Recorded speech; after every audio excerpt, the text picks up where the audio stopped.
ये फार्मूला है तौर पर a प्लस b का whole square due as standard identity.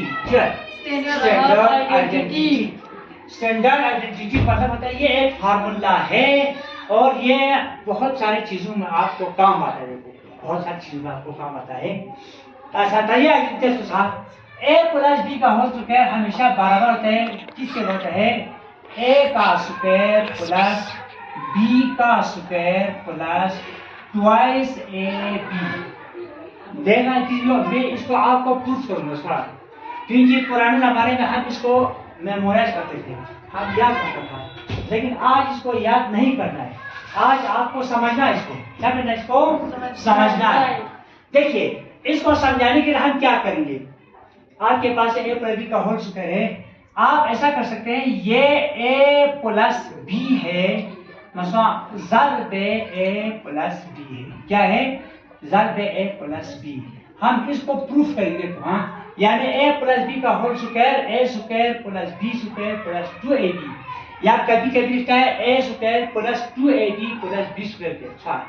तो ये इसके बराबर कैसे है, इसको हम प्रूफ करेंगे।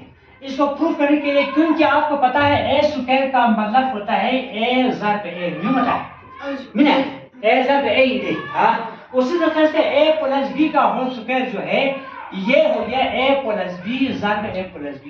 तो समझो अच्छा, तो इसका मतलब आपको क्या करना था, देखो क्योंकि बाइनोमियल को कल आपने ज़र्ब किया था, उसी तरह से इसको भी हम ज़र्ब करेंगे। पहले आप ऐसे ज़र्ब करेंगे a ज़र्ब a प्लस b, फिर इसके बाद प्लस b ज़र्ब a प्लस b। ठीक है, ये तो स्टार, इसका मतलब है a ज़र्ब a हो गया a स्क्वायर प्लस ज़र्ब प्लस हो गया प्लस a ज़र्ब b a b सुन, फिर इसके बाद प्लस ज़र्ब प्लस प्लस b ज़र्ब a हो गया ये भी फिर a b के बराबर है, a b भी बोल सकता है b बोल सकता है। फिर इसके बाद प्लस ज़र्ब प्लस प्लस b ज़र्ब b क्या है, b का स्क्वायर। ठीक है, आप आगे देखते हैं। हाँ, यानी a square plus ab plus ab plus b square. क्योंकि आप क्या करते हैं यहाँ पर लाइक टर्म जो होता है या उसको प्लस करना होता है या इसको माइनस करना होता है, देखो जैसा वो है। हाँ, क्योंकि इसमें प्लस ab है, हम क्या करेंगे, इसका मतलब यह a का स्क्वायर प्लस मतलब ट्वाइस ab प्लस हो गया b स्क्वायर। तो आपने देखा a प्लस b का होल स्क्वायर किसके बराबर है, यानी ये a square plus 2ab plus b square. इसको हम खोलने से इसके बराबर निकलता है, समझ सर। अच्छा, ये हो गया आपका एक प्रूफ। कितना होगा ज्योमेट्रिकली, इसको मैं प्रूफ कर सकता हूँ। हाँ, आपके सामने प्रूफ करेंगे, ज्योमेट्रिकली मैं प्रूफ करूंगा। मिसाल के तौर पर आपके पास है एक यानी स्क्वायर है, आपके पास एक बड़ा सा स्क्वायर है, क्या है, एक बड़ा सा स्क्वायर है, और इस स्क्वायर की लंबाई जो है यहाँ से यहाँ तक a यूनिट है। कितना है, यहाँ से यहाँ तक है a यूनिट। फिर यहाँ से यहाँ तक ये क्या है, b यूनिट। और इसका मतलब लंबाई क्या हो गया, a प्लस b।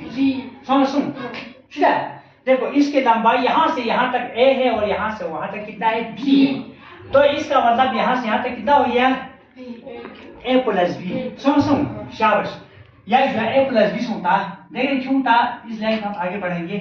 देखा सिमिलरली यहाँ से यहाँ तक तो ये है, ये a यूनिट है, यहाँ से यहाँ तक लंबाई कितना है, a यूनिट, और यहाँ से फिर यहाँ से यहाँ तक ये क्या है, b यूनिट, लंबाई b है।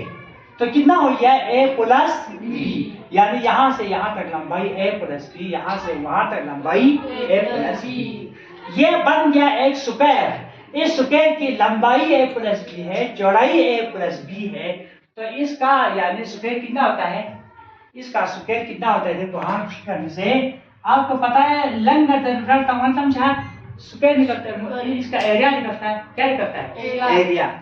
तो आपको पता है देखो ये यहाँ से यहाँ तक a है, तो इसका मतलब ये भी a है, और यहाँ से यहाँ तक ये भी a मतलब यूनिट है, यहाँ से यहाँ तक b है यूनिट, मैं समझूं। तो इसका मतलब ये भी बी यूनिट है, ये भी क्या है, बी यूनिट है, ठीक है।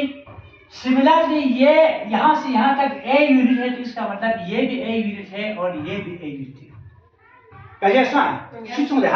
ये लंबाई सब बराबर है और ये लंबाई सब बराबर है, ठीक है। इस तरह से ये यहां से यहां तक बी है, तो इसका मतलब ये भी बी है, ये भी बी है। सिमिलरली जब यहां से यहां तक बी यूनिट है, तो इसका मतलब ये भी बी के बराबर है, ये इसकी लंबाई भी बी के बराबर है, क्यों सर? शुद्ध है। तो इसका मतलब तक है, तो क्योंकि इसकी लेंथ ब्रेड्थ सब ए है, तो इसका मतलब स्क्वायर इसका एरिया कितना होना चाहिए, ए ज़रब ए, क्यों पता है, ए ज़रब ए समझा, ए स्क्वायर, क्यों समझ हो गया। इस बड़े इस स्क्वायर का जो है एरिया ए स्क्वायर है और इसका क्या चाहिए, क्योंकि लेंथ भी 20 सेंटीमीटर है या बी यूनिट है, ब्रेड्थ भी बी यूनिट है, तो इसका एरिया कितना होना चाहिए, बी स्क्वायर होना चाहिए। गुड, कितना चाहिए, बी स्क्वायर, क्यों सर?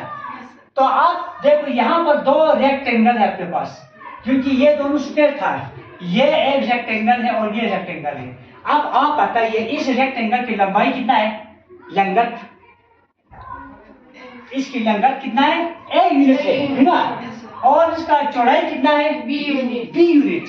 इसका एरिया कितना होना चाहिए, एरिया हो चाहिए ए ज़रब बी और ये ए बी, क्यों समझो, इसका एरिया ए बी यूनिट है। सिमिलरली यहाँ इसकी लंबाई भी ए यूनिट है और चौड़ाई बी यूनिट है, तो इसे क्या चाहिए, इसका एरिया ए बी, क्यों समझो, ये भी ए बी के बराबर है। तो अब आप मैं एलिब्रेट करूंगा आपके सामने, देखिए, क्योंकि ये हो गया इसकी लंबाई ए प्लस बी, इसकी चौड़ाई भी ए प्लस बी है, इसका मतलब इसका एरिया कितना होना चाहिए, ए प्लस बी का whole square is equal to कितना चाहिए, पहला क्या आता है, ए स्क्वायर, देखो ये इस मुरब्बा का जो है स्क्वायर का एरिया प्लस, फिर जब वाली आप इसकी लंबाई एरिया क्या है, ए बी है, इसका एरिया क्या है, प्लस ए बी, क्योंकि ये दोनों सेम है, प्लस फिर इसका एरिया कितना है, बी स्क्वायर है। इसका मतलब हो गया ए प्लस बी का whole square is equal to a square, क्योंकि ये दो बार है इसलिए प्लस मसवाजू 2ab प्लस इसका एरिया बी स्क्वायर है।